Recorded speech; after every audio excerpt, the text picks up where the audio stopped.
देवगड तालुक्यातील आंबा बागायतदार असतील, काजू बागायतदार असतील, हे सगळे शेतकऱ्यांचे जे काय निसर्गाच्या या सगळ्या बदलत्या वातावरणामुळे जे काय नुकसान होत आहे, त्यामुळे खरोखरच देवगडवासी बागायतदार जे असतात, आंबा बागायतदार, काजू बागायतदार हे हवालदिल झालेले आहेत.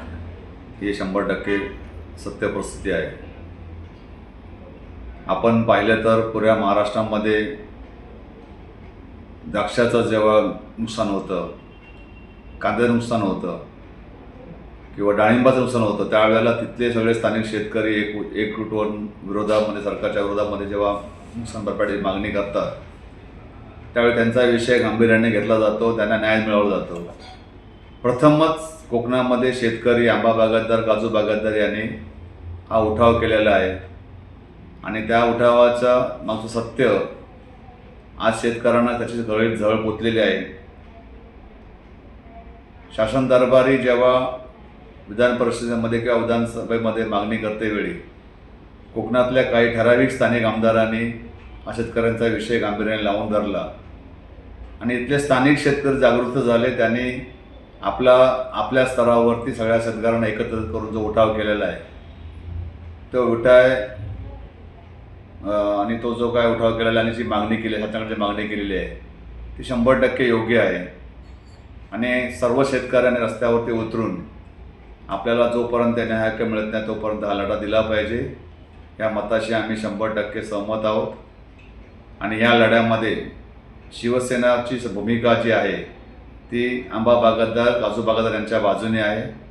आम्ही 100% होता संपूर्ण पूर्ण ताकदीनिशी त्यांना सहकार्य करणार आहोत. नुसतं मोर्चाला सहकार्य थांबणार नसून शासन दरबारीसुद्धा उपमुख्यमंत्री एकनाथ शिंदे यांच्या मार्फत आमच्या पक्षाचे जे मंत्री आहेत त्या मंत्र्यांच्या मार्फत, जे आमदार त्यांच्या मार्फत आम्ही हा प्रश्न लावून विधानसभेवर धरणार आहोत. आणि जोपर्यंत कोकणातील शेतकऱ्यांना आंबा बागायतदार, काजू बागायतदारांना न्याय मिळत नाही तोपर्यंत यावरती आम्ही स्वस्त बसणार नाहीत. हे 100% खरं आहे. येत्या येणाऱ्या 12 तारखेला जो स्थानिक शेतकऱ्यांचा जो मोर्चा आहे, त्या मोर्चामध्ये आम्ही बहुसंख्येने उपस्थित राहणार आहोत.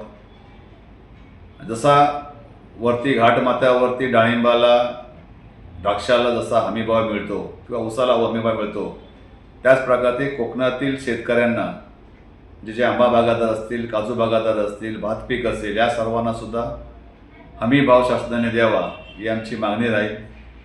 कारण जी कोकणामध्ये आंबा काजूवरती जी फवारणी केली जाते, त्या फवारणीच्या माध्यमातून जो औषधं जी वापरली जातात, त्या औषधांना खरोखरच ही औषधं आंबा बागायतदारांना लागू पडतात का, याचं संशोधन होणे खूप गरजेचं आहे.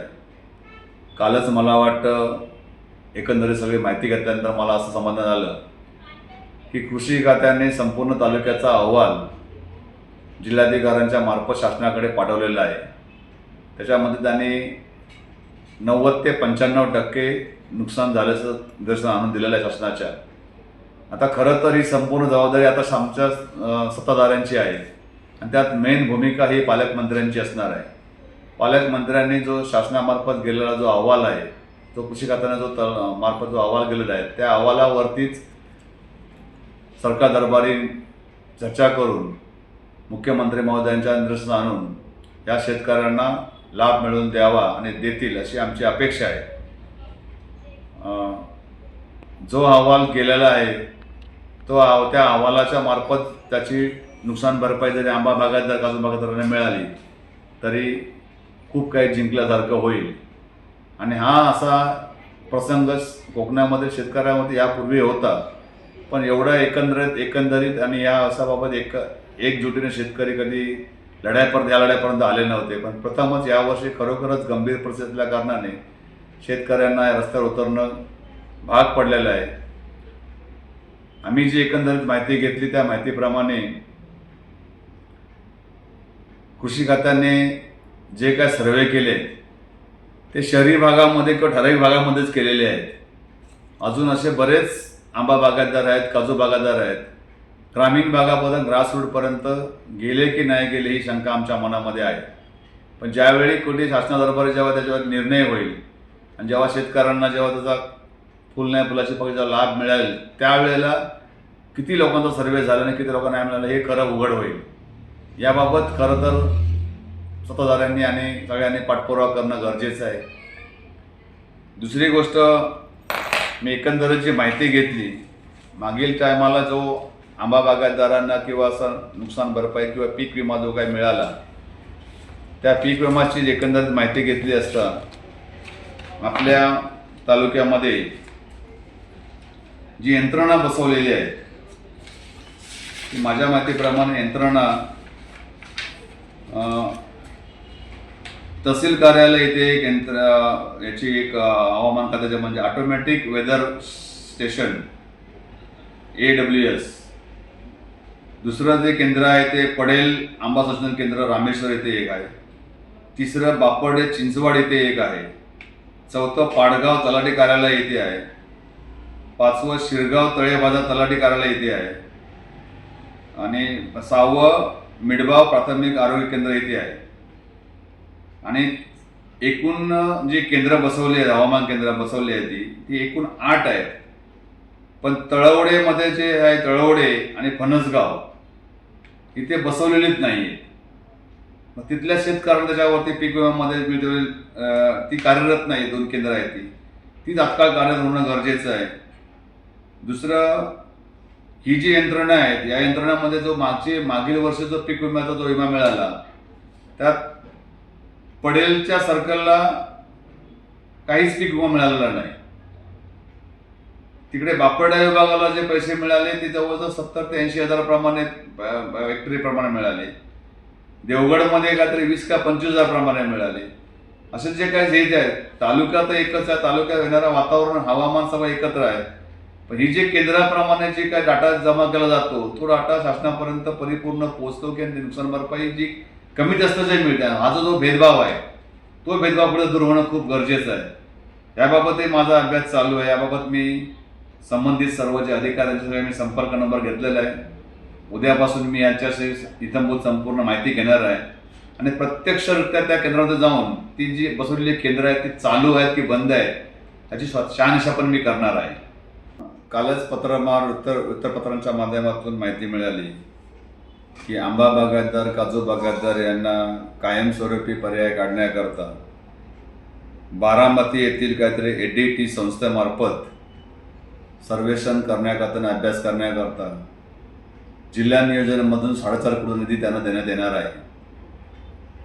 एकंदरीत आंब्याचं क्षेत्र जे काय वृत्तपत्रातून जाहीर झाले एकूण 25 काय 23 हजाराच्या आसपास ते क्षेत्र आहे हेक्टर आणि 4.5 कोटी रुपये जिल्हा नियोजनामधून त्यांना संस्था देणार आहेत. त्याच्यामध्ये हे पण सांगण्यात आलं आहे की त्यांचा हेक्टरी खर्च 25,000 रुपये आहे. पण आता ही जी संस्थाची ही अभ्यास या वर्षावर करणार आहे, हा अभ्यास करून त्याचा शासनाकडे जाणारा अहवाल आणि याच्यावरती येणारे काय उपाय येतील ते पुढील वर्षासाठी असणार आहेत.